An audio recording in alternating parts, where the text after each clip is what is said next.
going to be another Bible Promise reaction video. So as you're accustomed to seeing, this is the Bible Promise book. We're going to pick one somewhere in the middle or in the beginning and the end, I don't know. And we're going to have a reaction to it. So here we go. We're going to pick self-righteousness. You know, I really feel like we've done this one before, this category. So let's see. There's a lot of verses to pick from. Hopefully it'll be a different one. So I'm looking at John 9:41. Let's see what it says. Jesus said unto them, if ye were blind, ye should have no sin. But now ye say, we see. Therefore, your sin remaineth. It's in the King James. So this is interesting. All right. So I usually like to take this in parts, and this is this is quite something. So Jesus said unto them, if you were blind, you would have no sin. So when I read that line, you know, I think of, and this might sound a little weird, but hear me out, of the fairness and mercy of God.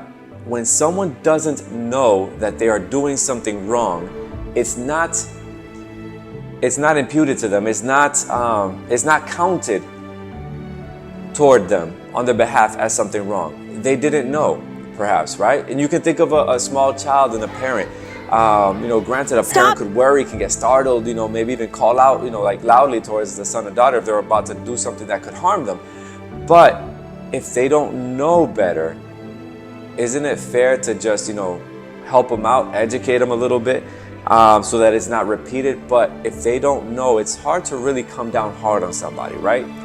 As human beings. At least I hope so, because some people don't really follow through with that, and that's unfair. But here, again, Jesus said, if you were blind, you would have no sin. Meaning, like, if they're not able to see, if they can't tell what they're doing.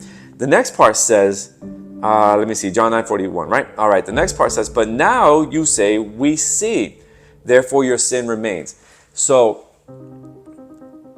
if someone, how I take it, and Jesus, I'm assuming he's talking to the leadership, Pharisees, Sadducees, people of that nature, because I only have one verse, another verse on the category, right? But as I see, if that's correct, and you can feel free to open your Bibles up and fact check that. But they were a very prideful people. And I remember in the Gospels, you know, reading that there's a lot of conversations where they think they're all set because they are children of Abraham. They think, you know, they haven't been slaves to anybody, that, you know, that they've made it. They're just waiting on what their version of the Messiah, so that, you know, they can be other things from what the Bible was teaching. They missed the point on that one.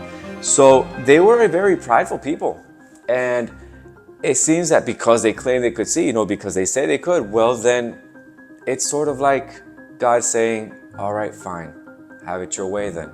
It wasn't his initial response. The Bible tells us that he came to save his people from their sins.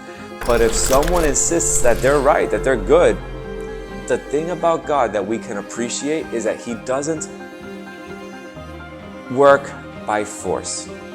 If someone is going to choose to go that way, like the rich young ruler, Matthew chapter 19, 18 or 19, one of those, but it's not hard to find. He allows people to go their way. But if they will choose him, oh man, the joy there and the blessings that follow as well. So what will you do today? When you read the Bible, when you interact with Jesus through prayer, when God answers your prayers, are we, you know, willing to listen and cling to his mercy and just really, you know, be teachable, unlike the Pharisees and the Sadducees and some of the scribes? Or are we going to not be that and will land much in a similar place to what they did? I'd like to encourage you to really cling to the mercy of God. That's what I can see as the Bible promise here. If you have any other thoughts that came to your mind, if you had any other kind of reaction, please leave that in the comment section. If you think this video could be helpful for somebody else, you know, go ahead and hit the share button. And we hope to see you soon on the next one. But one more time, I'd like to say,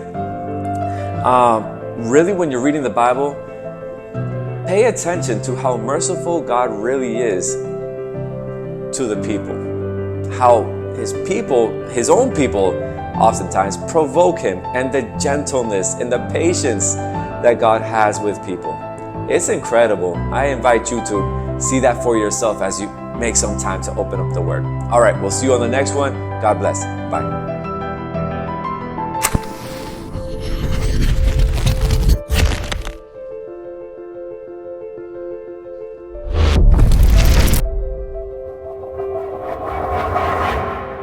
Remember to not be so confident in self. Be mindful not to believe that we made it to a point we can no longer receive instruction. Instead, let's be teachable.